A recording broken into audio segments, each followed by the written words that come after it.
Well, good morning, everybody. Can everybody hear me okay? Thank you very much. A very warm welcome to this special meeting of Falkirk Council held today, Tuesday, the 2nd November. And can I say at this stage, an extra warm welcome to our new councillor, Councillor Russell. This is our first full council meeting. Yet she was in attendance at the Common Good Fund meeting, but this is our first full council, and everybody extends a warm welcome to you, Councillor Russell. In accordance with Section 43 of the Local Government Scotland Act 2003, it's been directed that this meeting will be conducted in such as a manner as to allow remote attendance with elected members. In accordance with Section 50A of the Local Government Scotland Act 1973, the public are excluded from the meeting, as it is likely that if members of the public were present, there would be a real and substantial risk to public health due to infection or contamination with coronavirus. The meeting will be live streamed via the council website. I now pass you on to Mr. Moody for the Sederant. Thank you, sir. Thank you, Provost. Provost Buchanan. Present. Deputy Provost Ritchie.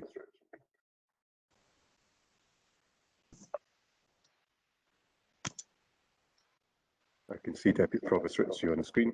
Present. Councillor Aitchison. Here. Councillor Alexander. Present. Councillor Balfour. Present. Councillor Binney. Present. Councillor Bissett. Present. Councillor Black. Present. Councillor Blackwood. Present. Councillor Bowes. Present. Councillor Coleman. Present. Councillor Colley. Present.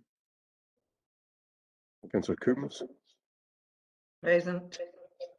Councillor Flynn. Present. Councillor Garner. Here. Councillor Goldie.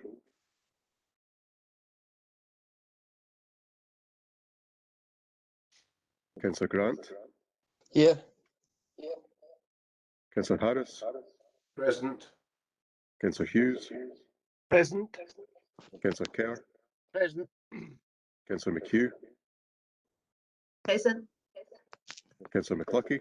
Here. Councillor Meikledon. Present. Councillor Monroe. Present. Councillor Murtagh. And shot. Councillor Nicholl. Present. Councillor Nimmo. Present. Councillor Patrick.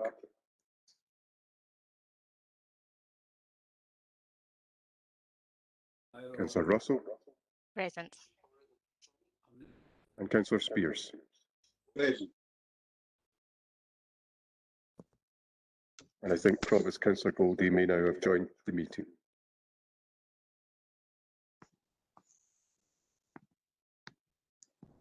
Thank you, Provost. Okay, thank you, Mr. Moody.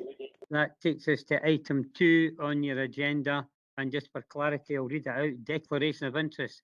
Members should declare any financial and non-financial interest they have in any item of business at the meeting, identifying the relevant agenda item and the nature of the interest. At this time, have we got any declarations of interest?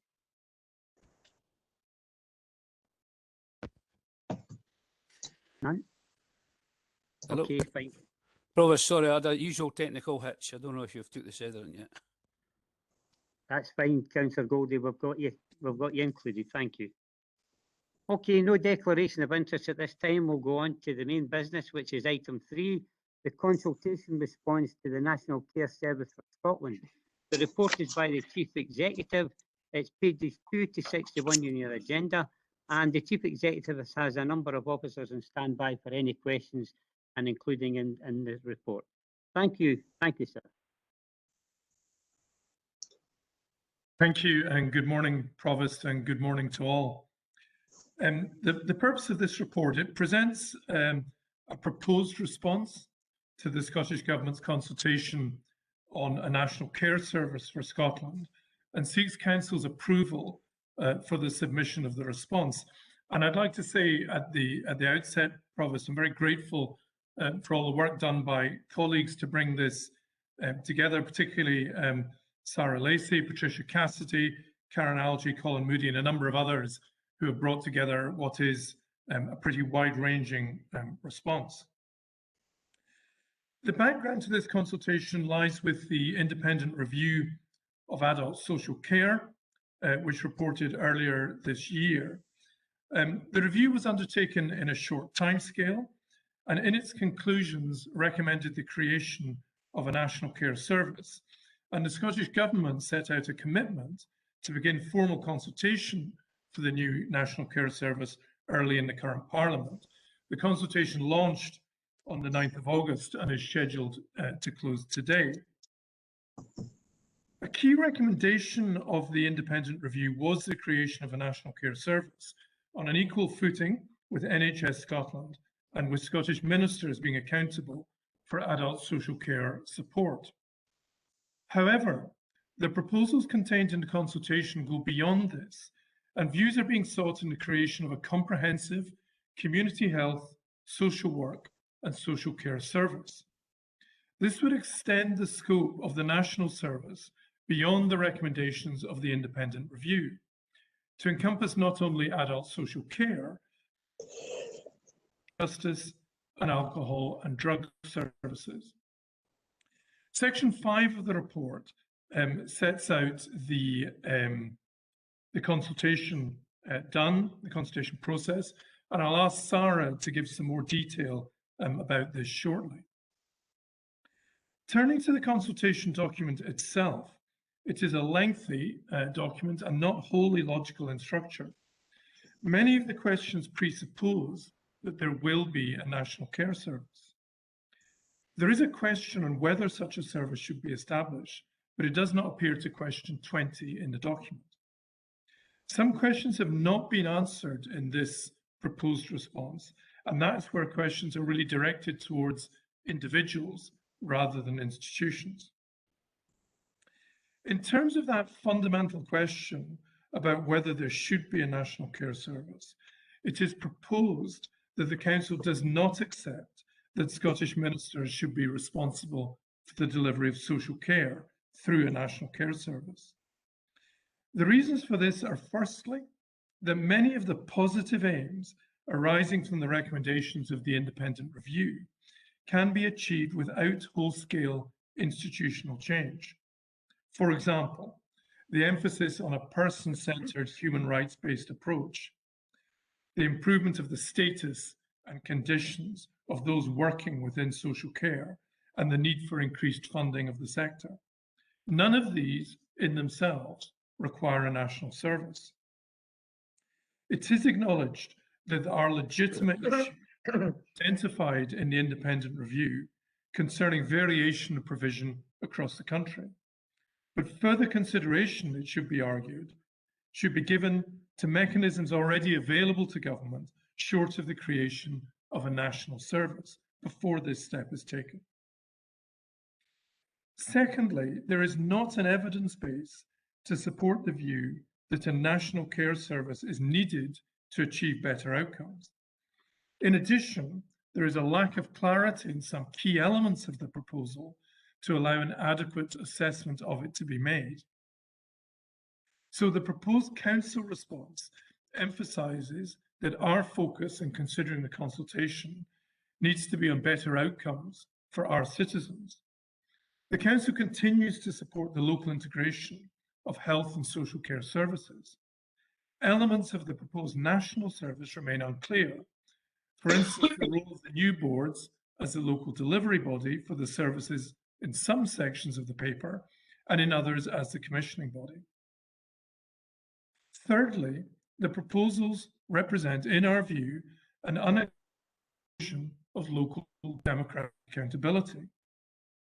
Although it is proposed there would be some councillors on the new boards, the proposal would largely sever the links between the areas covered by the national service and local democratic accountability. And this is not consistent with the local governance principles agreed between COSLA and the government. Aside from the answer to question 20, the remaining answers should be understood in this context. Some recognise that there are elements in the proposals which would bring real benefit. for example, the establishment of a national social work agency. These answers should not be understood as endorsing the broader principle. Similarly, questions relating to which areas of social work provision should be part of the proposed national service are answered on the assumption that a national service is created. However, the Council's primary position, as proposed, is that the answer to question 20 remains the basis of that. In terms of the broader implications, I'll just make 3 comments. Firstly, the consultation document does not contain much information on the financial implications of the government's proposal, but what is clear is that the funding role of local authorities in relation to the integration joint boards would cease with direct funding coming from Scottish ministers. Secondly, the implications for the Council's workforce are some of the least clear elements of the proposals, but they are potentially very significant, and I think it's important that we bear these in mind. And thirdly, as officers, we feel there is a risk that crucial areas of service provision could be bogged down in a lengthy and complex organisational reform, which potentially distracts us from the need to focus on outcomes. So in conclusion, Provost, officers have prepared a detailed response to this consultation, which has been informed by wide-ranging discussion, and the Council is asked to consider and approve this response. With your agreement, Provost, I'd like to ask Sarah Lacey to say a bit more about the consultation process that has been undertaken. And following that, myself and colleagues would be happy to deal with any questions which members may have. Thank you. Thank you, Chief Executive. Quite happy for Sarah to come in at this stage. Thank you. Thank you, Provost, and good morning to everyone. Provost, the Scottish Government launched this consultation in August, seeking views on the proposals to improve the way social care is delivered in Scotland. The questions that were posed in the document seek responses to help form a health and social care system that places equality, fairness, and human rights at its core. Given the significant impact that this reform will have locally and across Scotland, it was recognised when the consultation document was launched the importance of us taking this opportunity to formulate a Falkirk Council response to the proposals. When officers met with members in October at the National Care Service briefing, we assured you that we would take this opportunity to consult as broadly and as extensively as time and capacity would allow. You considered it vital that we hear contributions from as many of our frontline staff as possible throughout the consultation period. So various events were organised with stakeholders in service-specific groups, with special interest groups, service users, with elected members, and the IGB held their own events. Third sector partners were encouraged to engage with their own service users and to complete their own responses. Local events typically began with a presentation outlining the background to the National Care Service consultation proposals and drawing attention to the specific questions which relate to the focus group. An opportunity was always provided to ask questions. In addition to local consultation, we've ensured that officers attend national meetings and events. We've advertised the national events widely to allow other interested people to attend and hear an even broader range of views from right across the country. The consultation process concludes today, and we are assured that feedback will be analysed and the conclusions used to shape and develop a bill which will be introduced in the Scottish Parliament in summer 2022. Consistently in consultation discussions, we've heard comment from contributors that a number of areas within the proposal lack detail and clarity. Officers and partners leading the consultation events have largely been unable to answer many questions raised by consultation contributors because the answers are just not available to us, and this made providing definitive opinion to some questions really difficult. Members will note that some questions which require a yes or no answer have not been completed in the Falkirk Council response, but we've pointed out why this is within the content of the free narrative section. To support the completion of a fair and reflective response for Falkirk Council, officers have prepared a detailed response for your consideration today, and it is informed by wide-ranging discussions, and we created space to make sure that we did that. We encouraged people to be really open. Views differed. Sometimes views even changed over the course of the time spent in a conversation. But what has been consistent is a focus from Falkirk's really committees and invested stakeholders in not maintaining the status quo. There is broad agreement that change is needed and improvement is a joint focus for everyone. The principal aim of the Adult Social Care Review is to recommend improvements to adult social care in Scotland, primarily in terms of outcomes achieved by and with people who use services, their carers, their families, and the experience of people who work in adult social care, firmly taking a human rights-based approach. And there was absolutely no dissent from our contributors of their commitment to this ambition.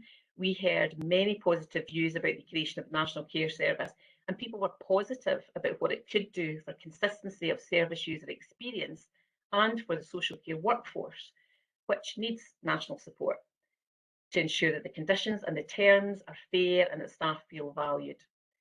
The extended scope of the National Care Service proposed in the document outlined by Kenneth, such as the inclusion of children's and justice social work, had people struggling to consider the full implications and the benefits of joining with the National Care Service, and that was because we didn't benefit from insights of any recent review to provide the evidence base for such significant structural change.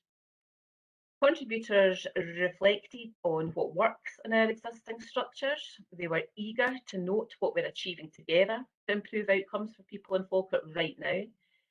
Our commitment to focus on local need and local delivery was overwhelmingly considered to be a positive and a strength of our current structures, as was our relationships with our partners, including the third and independent sectors. Concern about cost and time was universal in feedback. The National Care Service is intended to be fully functioning by the end of the parliamentary term. Managing this level of change places strain on both the current system and the staff providing services. The proposed changes come at a time when the workforce is dealing with the ongoing impact of the pandemic and the increase in demand for services. And any major change really must take account of our ability to continue to provide services and protect and support the workforce and our communities. Consistently, and to their credit, contributors always highlighted the positive aspects of what was being proposed, but the lack of detail provided would always present as a counter opinion. The answers that we've provided to the questions present the balance of views that we heard over the last few weeks, where it was clear that people felt a development such as the National Social Work Agency would improve standards and conditions. We've recognised the benefit of this. Question 20 asks if we agree that Scottish ministers should be accountable for the delivery of social care through a National Care Service. And as the Chief Executive said, our response states no, another approach should be taken. Within the narrative section, we explain why we have given this answer. The officers responsible for the consultation process answered this question as the final part of our process, and it was informed by the responses that we had and the completion of the rest of the document. Thank you, Provost, and I'm happy to answer questions with colleagues that members may have. Okay, thank you for your input there. I'll go straight to the Leader of the Council, Councillor Meikle-John, for initial comment. I'm going to defer to my portfolio holder, Councillor Colley, and I'll come in a bit later on. Okay, thank you for that. Councillor Colley.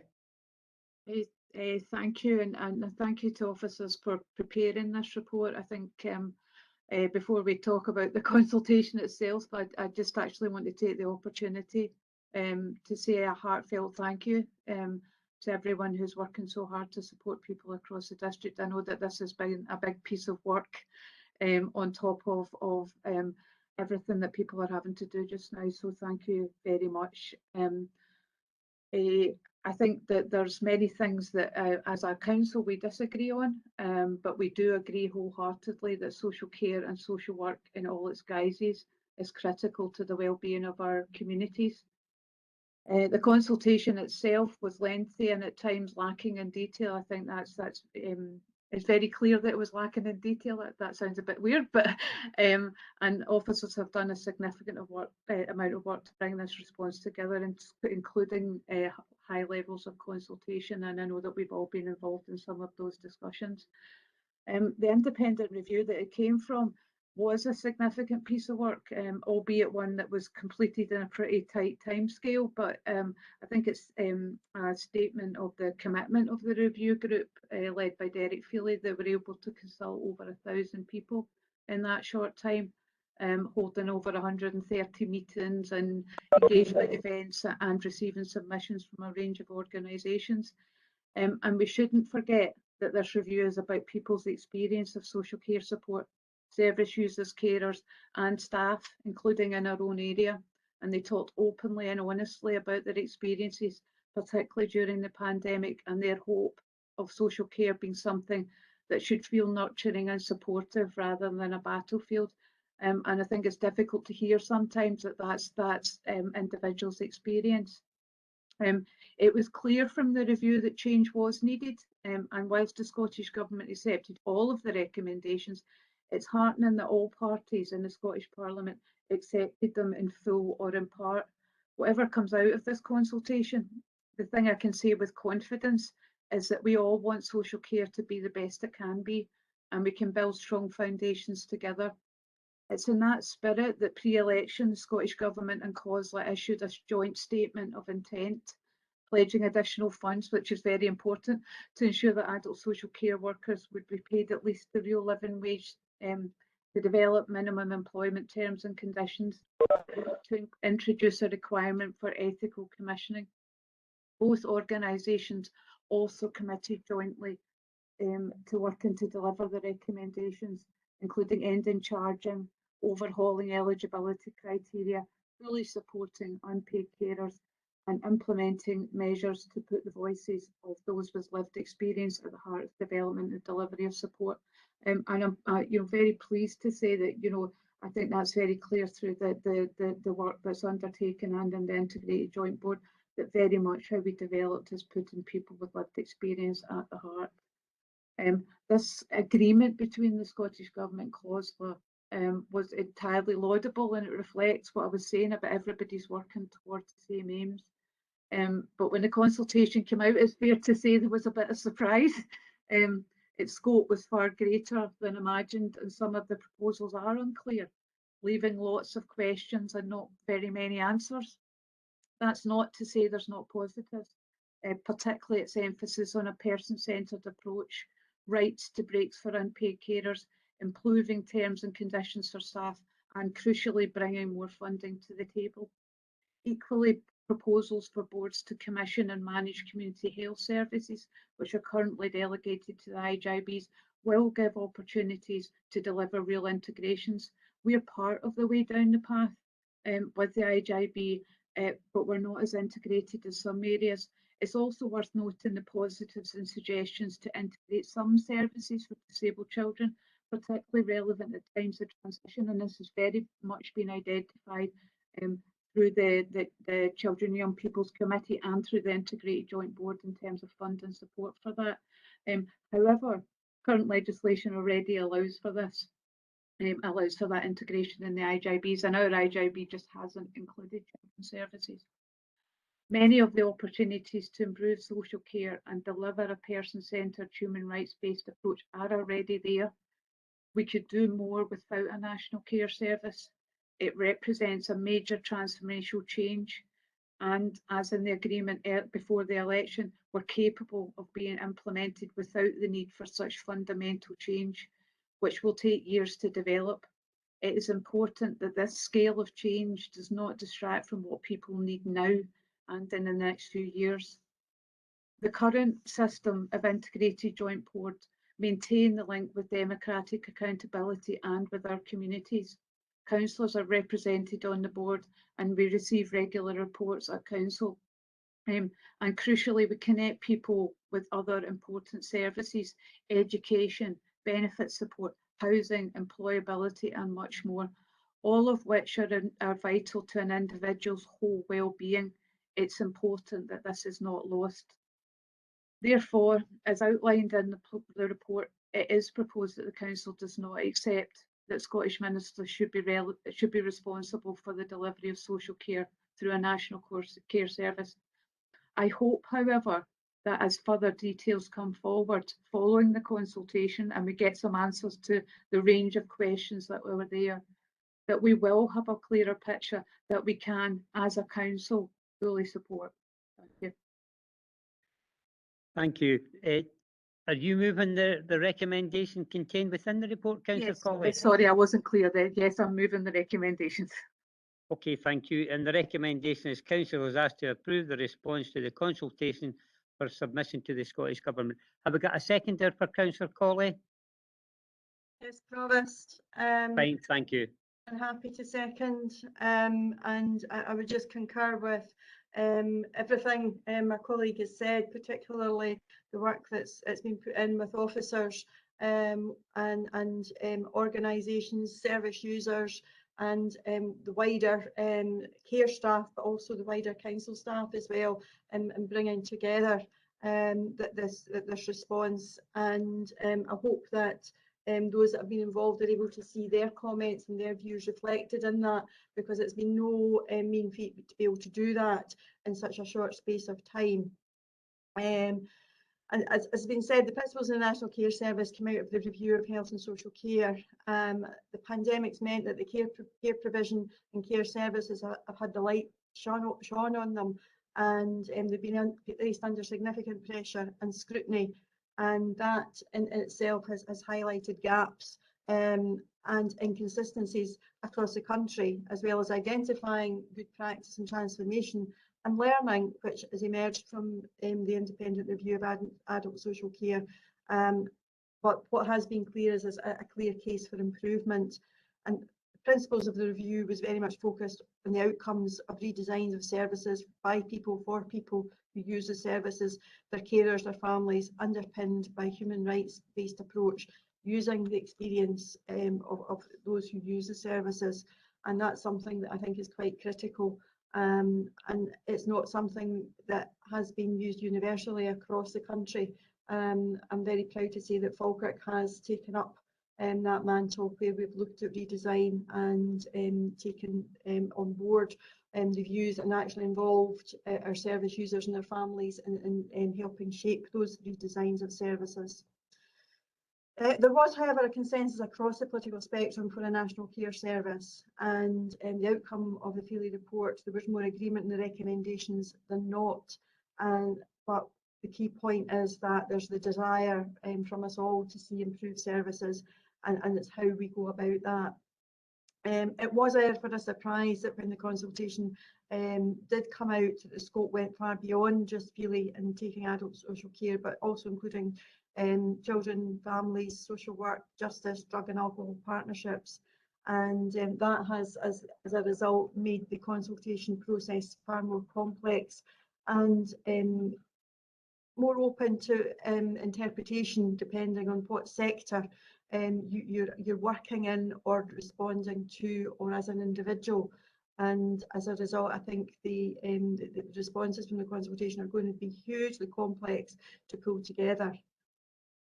While there is a broad scope, as Councillor Colley has highlighted, it's important to remember that our IGIB is not as developed and as mature as others. Some IGIBs already encompass some of the services that are in the scope of the consultation. However, we have made strides forward locally with the integration in health and social care, and have redesigned services based on lived experience of service users in doing that, and that is a key strand within this consultation, but it's not necessarily the case across the country, and that's why there is the desire to see some more of a consistency of approach. After all, we should be able to move from one part of the country to another and be able to still access the same services. that individuals require. But as has been said, a national care service is not essential to be able to do that. Same could be said around social care charges, and the tools that are there are tools to do that are there just now. Ministers have a strategic role, and that can give equity of access, but wholesale responsibility being pulled to the centre has a potential for large-scale generic service design that can come detached and not able to demonstrate that person-centred and bespoke services. There's already a good structure with the IGIB and the Health and Social Care Partnership there, and with more autonomy and inclusion of service users and carers as an equal with voting members would help maintain that localism, and investment, particularly in our care staff, could enable the change for that improvement to begin without a controversial and protracted structural change that we could spend so many hours and years debating without actually getting the effects that we all want. Consultation questions are very wide-ranging and broad in their nature, and it depends on the nature of your professionalism, how you answer. As a result, the responses will be diverse and it will take time to analyse. Therefore, I firmly believe that there are things that could be done in the meantime that could actually make a significant impact on those that are currently receiving services and make that improvement.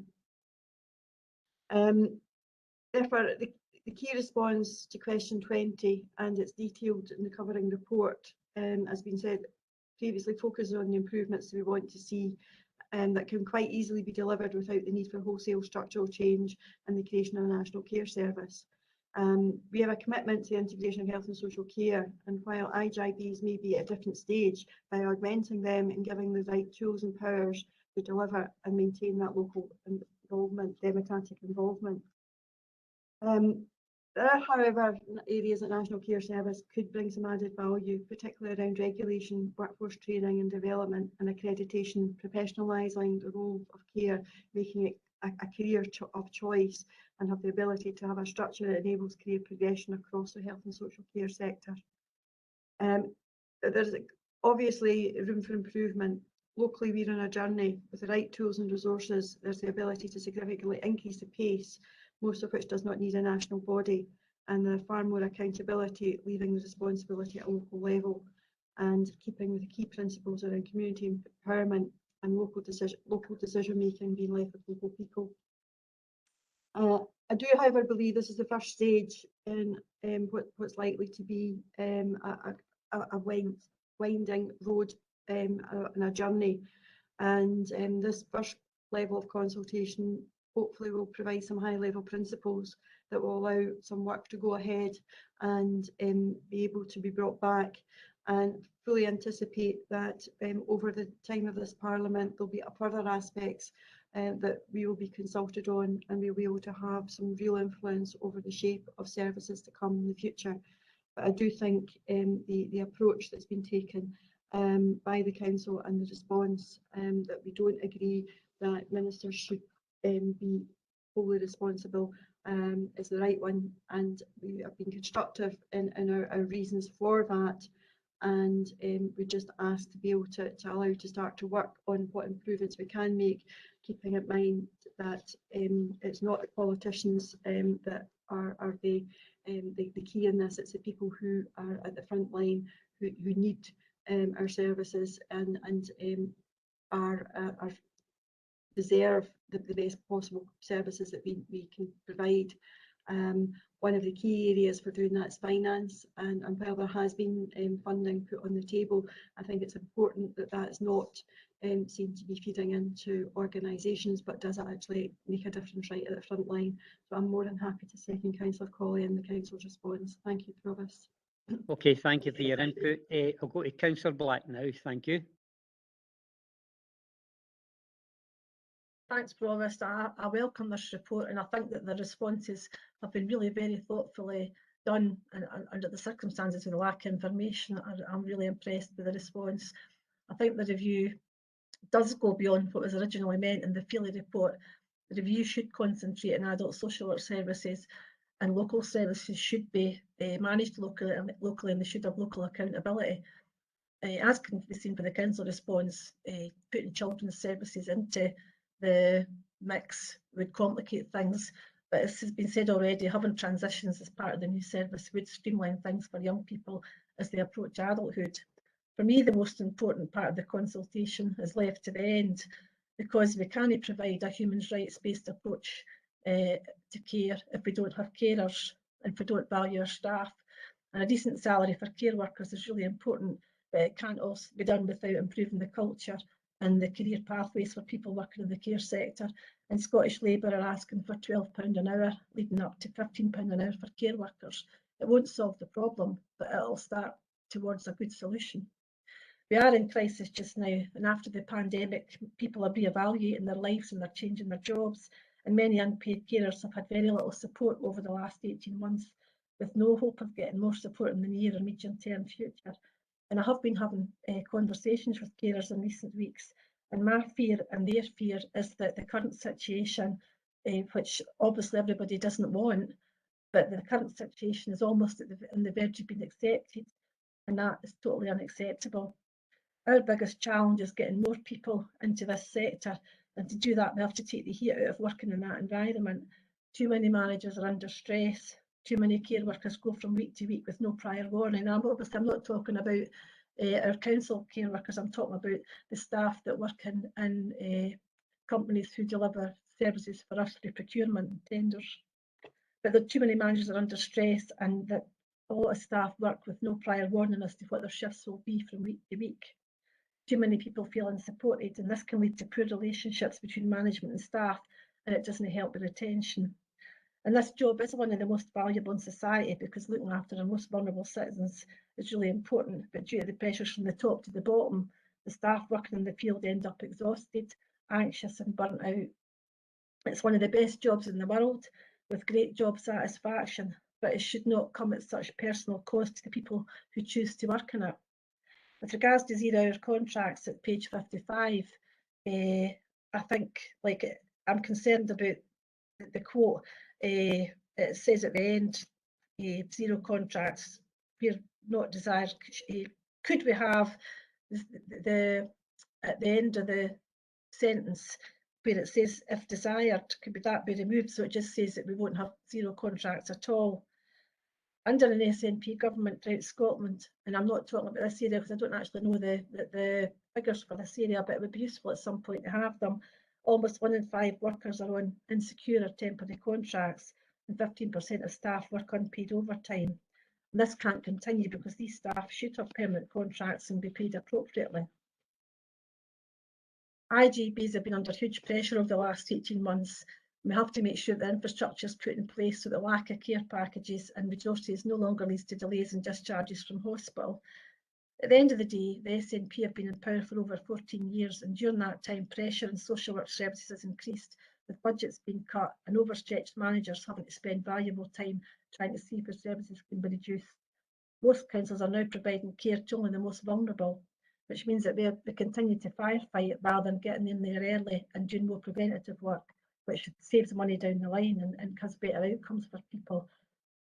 So social care services has to be properly funded, and not, as I say, not doing so impacts on acute services and the health and well-being of people, staff and carers and the wider community.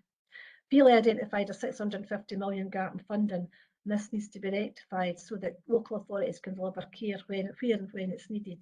So in closing, Provost, I hope we can do something about the 0-hour contracts, and I'm happy to support the recommendations. Thank you.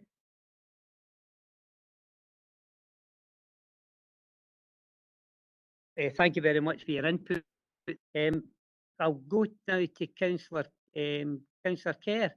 Councillor Kerr, on behalf of your group, would you like to make comment on the report? Thanks, Provost. Similar to previous speakers, the lack of clarity in some of the questions that were asked was a concern. And we all understand that the IGB board has clearly changed over the last few years and are trying to strive forward. And I can only thank Councillor Black for her time when she was on the IGB, and Councillor Coley at the moment, as Councillor Coley says, we do get regular updates from the IJB. The adult social care team has been under severe pressure during this pandemic, and people expect their families to be cared for, and as a council we have went over and above to try and achieve that. I'd just like to thank Sarah and Patricia and all their teams for the way that they've worked during this pandemic. The pandemic's not over, but there are times where has been severely under pressure, and as Alison's already stated, these carers, whether they're private sector or council employees, they love their job, and it's support that they need to continue doing the work that they do. And I'd just like to thank the team who put their responses forward for the consultation. They've worked professionally, and I've listened to their colleagues round about them, and I believe that the answers really captured the views of the staff, the officers and elected members. Things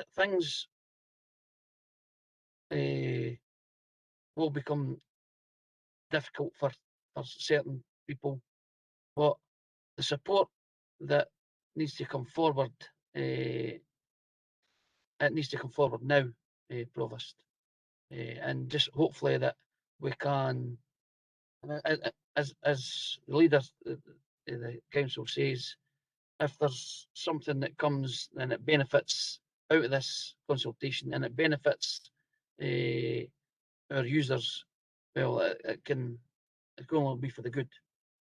So we welcome the officer's recommendation, and hopefully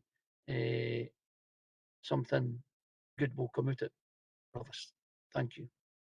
Thank you for your input, sir. I'm going to go back to the mover of the motion because we've got a motion moved and seconded and we have no amendments. But Councillor Colley, when Councillor Black was given her input, she did mention that if there was a possibility whether you would look at the terminology that was used and whether you could change that. I think the area was if desired. I'll just maybe get it clarified by Councillor Black. Would you just like to say once again what you referred to in that area? Move if desired. It's at page 55. No zero contracts, and I've not got the actual page in front of me, but it says at the end of that sentence. We'll have a look. Right. Okay. Well, yeah, I've got Mr. Moody. Removal of zero contracts where these are not desired, and just put removal of zero contracts and remove where these are not desired. Yeah. Would you be happy to accept that, Councillor Colley? I think so, but I wanted to move to actually ask the officers why that had been put in, just because I don't want to cut across something. Miss Algie, Karen, would you like to come in maybe on that one? Yes, thank you, Provost. Provost, that particular sentence with if not desired is a question specifically in the consultation paper. It's not wording that we added. It was wording that was specifically there as part of the consultation questions, rather than wording that we submitted. So we have simply said an X against that box. It was the draft response that's being presented to members today, rather than actually changing the wording of the consultation questionnaire. Okay, you've heard that, Councillor Black. It was the wording in the consultation paper. It wasn't put in by the council.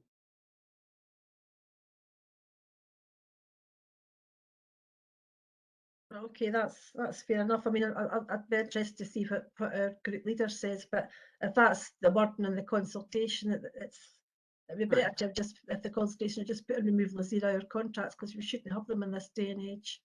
Right. I'm going to bring Mr. Moody in at this stage. Thank you.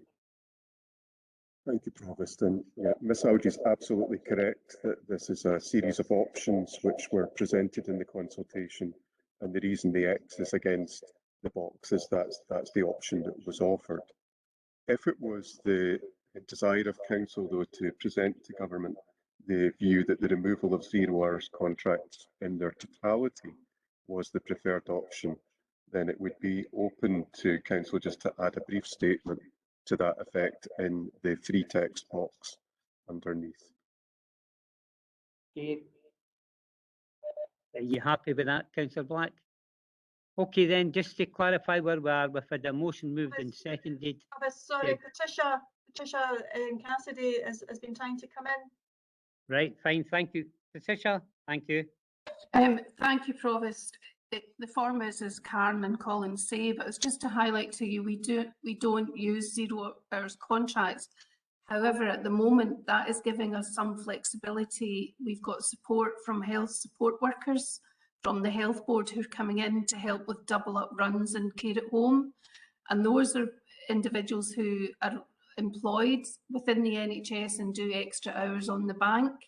And they're employed through 0 hours contracts because it's an additional job. So it's just for members' information, we don't use it in terms of our main workforce, but at the moment that is giving us a bit of flexibility to augment our workforce with people through that bank system. So it's just for your information that it has been helpful in that context for us locally. Thank you. Okay, thank you for that. Okay, just to clarify, Councillor Nimmo wants in. Just a quick question on the back of what Patricia was saying there. She did say that our council staff don't utilise 0 hours contracts, but am I not right in saying that some of the contracts that we award for care provision, the companies use 0 hours contracts? Patricia, you want to come back in on that one? Yep, thank you. We don't recommend that, and we try to manage that out with our providers. William McQuillan and the commissioning team would be better placed to answer the detail on that, but that is not something which we is not our preferred way of commissioning. But I need to give you a definitive statement on that and get that from our commissioners. But to my knowledge, we don't do that. Thanks. Thank you. Councillor Bissett wanted in. Thanks, Provost. I think we should take that word out, desire, really, to be fair. I think for what we've heard, it really needs to come out of that consultation report. I've just got a few words to say, Provost. But I'd like to thank officers for their diligence in pulling together the consultation response, which was at fairly short notice. It's a robust response, it's not too different from the Labour group's position. And I personally have the utmost respect for those involved in social care. I think they do a fantastic job, and particularly during the pandemic, I think it's been a magnificent achievement what they've done. Well, this transformation of adult social care is about changing culture, not structures. We believe that it will not be possible to deliver the transformative change we need in social care without a cultural change in how care is viewed and treated. But the Scottish Government's proposals are all about structure. Instead, we want to see power devolved to local people, not centralised. The consultation response basically states this on page 20. The SNP shout from the rooftops if they think the UK government may take away some powers and say it's undermining devolution. Yet they won't devolve more powers to the council. So we certainly don't want to see more powers taken away and health and social care affected. We would create a national framework with specific standards to raise the quality of care across Scotland. Funding needs to be a national priority. The underfunding of local authorities and social care has led to a narrowing of eligibility and cuts to services. The gap in funding of 650 million identified in the Feely report should be released to local authorities. We would review whether the Care Inspectorate and SSSC remain fit for purpose. The National Care Service should be focused on adult social care. criminal justice, social work services, children's services, ADPs should remain within the local authorities. The Scottish Government has overreached in moving beyond the Feely principles, which rightly focused on adult social care. We believe in local accountability and governance. Delivery must be local and overseen by elected members in partnership with service users and the local community. We believe that action to improve social care must start now and not wait for legislation to create the new National Care Service. Ending all non-residential care charges now will ensure that people no longer have to pay for care connected to their health condition. As well as reform, there's an urgent need to tackle poverty pay in the sector, which with a predominantly female social care workforce is a long-standing issue of gender inequality. The proposed increase from the Scottish Government to £10.02 an hour is derisory and does not reflect the skilled nature of social care work. The growing staffing crisis that is directly impacting on our NHS will never be addressed where people can earn more working in retail. We support the Fight for 15 campaign to increase social care workers' pay. We believe we need an immediate pay rise to at least £12 an hour, followed by a further rise to £15 an hour. A National Care Service should establish collective bargaining arrangements for all those working in the sector and ensure that over the longer term, those in the workforce are treated like the skilled professionals they are, with consistent access to training and development. It's scandalous that social care workers are feeling forced to leave their profession to seek better terms and conditions in other industries. Social care is a major part of Scotland's economy. 3.92 billion of economic value stems from the adult social care sector alone. 148,000 people work in adult social care in Scotland, that's 6% of the Scottish workforce. 83% of adult social care workers in Scotland are women. 75% of social care users are aged 65 and over. 48,920 older people receive care at home, 36,000 adults in care homes. 13% of social care workforce work over 50 hours a week. 15% of social care workers work unpaid overtime. Less than a fifth, 90% of social care workers have their pay and conditions affected by agreements between employers and trade unions. The SNP failed to deliver fair work in social care. Nearly 1 in 5 workers are insecure in temporary contracts. 15% of staff work unpaid overtime. So I think we have seen how centralisation of the police has gone down. We've lost that localism. Do we really want the same to happen with social care? I sincerely hope the Scottish Government listen to all of the Scottish Council responses and take due cognizance of them. And if it is seen that the direction of travel is indeed localism with additional funding, then let's hope they sincerely listen, because it's people's care that's going to be impacted here. And we do a fantastic job here in Falkirk, and we want to see it continue, not just in Falkirk, but across Scotland, better care for everyone. So Provost, as Councillor Black says, we agree with the recommendation, but with that addendum about zero-hour contracts. Thank you, Provost. Thanks for your input. As this is such an important issue for everybody, then we're going to give everybody an opportunity that wants to speak. I think Councillor Harris is next. Thanks, Provost. To echo some things that Councillor Bissett was saying, and to add to what our group leader said, that we, as a Conservative group, we believe that there have been numerous failings with social care and not helped by the pandemic, and there's undoubtedly improvements are needed. But we believe, as others do, that massive service reform at this time would be hugely damaging when the system is already under great stress. We need to look at what improvements can be made now, and we believe that local delivery is the key in social care and social work services. Any plan must not threaten local services by taking power away from the local communities, or increase centralisation and reduce accountability. We welcomed the Feely review and supported many of the recommendations within it. However, one of the major concern is about the proposed governance and accountability changes, which don't seem to have come out of the review. And this would lead to significant centralisations. We believe that one size fits all approach would not work for Scottish communities as a whole, and that's why we believe the local approach should be central to any reform. And crucially, local government should receive the proper funding to deliver person-centred and integrated care. That's our view on this. And just lastly, just for point of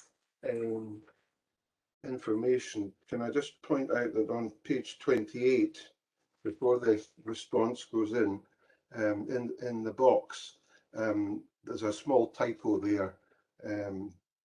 It says scheduled car planning. I'm sure this is meant to be scheduled care planning. Okay. Thank you, Provost. Thanks for your input, sir. We're going to go back to Councillor Colley. I believe she wants to come in just to clarify one or two issues here. Thank you, Councillor Colley. Yeah, thank you. Excuse me. I think there's not an issue with making a note about removal of 0-hour contracts. I think we should be mindful of the situation at the moment, but I don't think that precludes us saying that in moving forward moving forward to social care in the future, that would be a desirable outcome, that 0-hour contracts weren't available, whether you know, obviously they're not used in our council, but as mentioned, sometimes external providers use them. So I think that very much ties in, not just with the Fair Work, but with the ethical commissioning. So I don't think there's an issue just with putting a wee note about removal of 0-hour contracts as part of the consultation. Okay, thank you for that clarity. Councillor Alexander, sir. You're mute, David. Sorry about that. Yeah, I'd just like to ask a quick question. The increase to £15 an hour, is that a spending commitment by the Labour Party, or is it a desirable position to get to? And therefore, an issue of achievement, the issue of seeking the policy to be put forward, or is it, as I say, a spending commitment? Very different piece of literature if it's a spending commitment compared to what we've seen from Labour before. Everything seems to be a priority, but no money to back it up.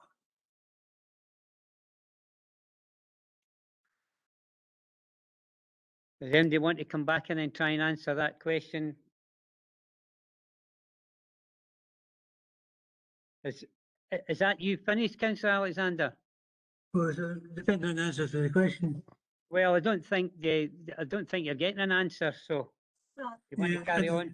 I was just going to say that I said in my words that £12 an hour in the first instance, definitely a commitment, and then leading up to £15 an hour. It's really important. I mean, David, that's one of the most important things that we can do. We can't have people leaving to go and work in shops when the reality, when they love looking after people. We can't have people leaving the sector in droves. And that is one of the main reasons why people do leave, because they can get a better pay working in a shop. And that is shocking, because the level of skills and expertise these people have and commitment is really strong. And we need to do something about it. It's really urgent, totally urgent. So it's suspended commitment. Okay, now listen, we don't want a debate between two members. If you go through the chair, please. Sir Alexander, you asked the question. You got to get Councillor Black come back in. If you want to carry on with your summary, sir. Well, Provost, it just seems to me that everything's a priority and nothing's a priority. Because if you don't prioritise the key issues that face us today, and 3 or 4 weeks ago that we heard from the Labour group that there would be a prioritisation of the environment, and it would be the number one priority. I'm wondering what else is in there.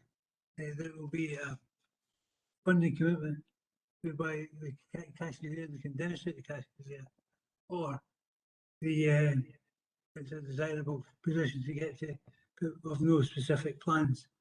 It seems to me it's the latter with the Labour group.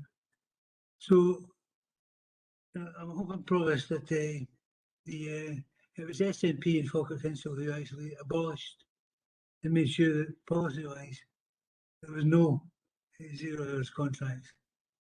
And it was the SNP who also contained the budget commitment to pay the not just the national minimum wage, but the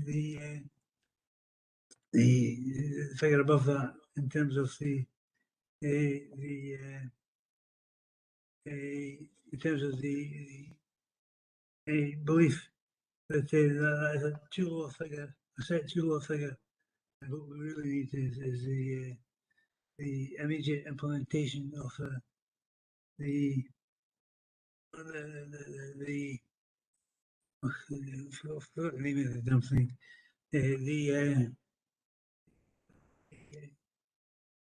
I'll come back to me. Okay. Okay. But just to find that, Provost, you know, we've got to be honest with people. We know that there's cuts in the way. We saw that at the UK budget the other day, and we've got to be honest with people that there has to be any commitment made fully costed and put before the people. And if there's an implication for the people in terms of taxation, then we've got to be honest with them. I don't think they're doing that. I think it's a case of you know, everything's a priority, and you know, much as we all love freedom and opportunity, freedom and opportunity that the opposition brings in terms of lack of responsibility. Where you can say whatever you want. We need a wee bit more honesty with where the cash is coming from, and what is an actual fact a priority. Not acceptable, everything's a priority. Okay. Okay, thank you very much for your inputs. Councillor McCluskey, I believe you've been waiting. Yes, thanks, Provost, for allowing me in. Obviously, Councillor Alexander mentioned honesty, and we can be honest when we discuss the consultations on the police and fire. When the Scottish Government took them away, the local consultations for the police and fire boards was that they wanted them kept with the local democracy, and the local communities wanted them kept, local accountability, and obviously the Scottish Government took them away. So that's about as honest as I can be on the 2 points. On the other thing that I'm concerned on is the fact that how do we, at least when they done name, they kind of kept the kind of budgets. Now, how are we going to monitor if it's intention to take this National Care Service away when at present, including this year, we're looking to substantially cut the IGB budget to make savings, and yet if they do take over the National Care Service, where we take it they're going to do that the same as the fire and police, that they're going to put in 25% extra. Now, how is it that they value the service on adult care when we as a council are having to make cuts to that budget, and yet the Scottish Government say there's a need to put 25% in? So why are we having to make a cut rather than them putting the 25% in at the moment? Because then you could compare it. You could compare and say with a 25% increased budget in adult care, this is what the council and the IGB can provide, and then compare that if they take it away. But obviously it's going to be an easy matter saying, oh look, there's a slight improvement to adult care, but there's 25% extra in funding. And also, and when we bring up as a council, we're going to put a substantial increase to our budgets, we've got to say which slice of the pie we're taking it for. I wonder, can you tell me where the Scottish Government is going to get the 25% extra? Is it going to be further cuts to Falkirk councils and other councils? And is the other services going to suffer? So as I says, when we talk about honesty, that's the thing. This review, these questions, has left our advisors, our senior officers, and the community with more questions than they have answers. And as I say, that's my concern with this. We all want to help the elderly and help care. And as I say, we've excellent officers locally who are doing the best to provide that with dwindling resources. So thanks very much, Provost, for allowing me. It's unusual for me to actually finish before you tell me to sit down, but I'm thank you for that today. Thank you. No, thanks for your input, and we're all sitting down. I'm going to go back to Councillor Colley now. She's got an opportunity to wind up. Thank you. I didn't name you. Okay, hold on a second. I can't hear what's been said. Councillor Colley, you want to wind up? Thank you. Yeah, thanks. I don't really want to say a great deal. I think it's heartening, and I think, as I said earlier, to hear the levels of support that there is for improving social care in our area, and I think it's been clear across a number of years the level of support from councillors across the piece. I think this, whilst we might not agree on some of the content or have specific questions around it, I think we're all moving in the same direction. That we want to look at how we make things better for people who use services, and how we make things better for staff as well, and how we deliver the Fair Work agenda, a structure, a career structure for staff, consistent training and opportunities. So I think at the moment what we should be thinking about, that this is a huge opportunity. It's a challenging one, but there's a huge opportunity here for us in terms of what we want to see moving forward. And I think I mentioned that specifically when we talked in our briefing, that this is an opportunity. The review has brought about opportunities for making a significant change. For too long, social care has been in some ways a bit of a Cinderella service compared to healthcare, but it is one of the most important services that this council provides. One of the most important services. We prevent people from going into hospital in the first place.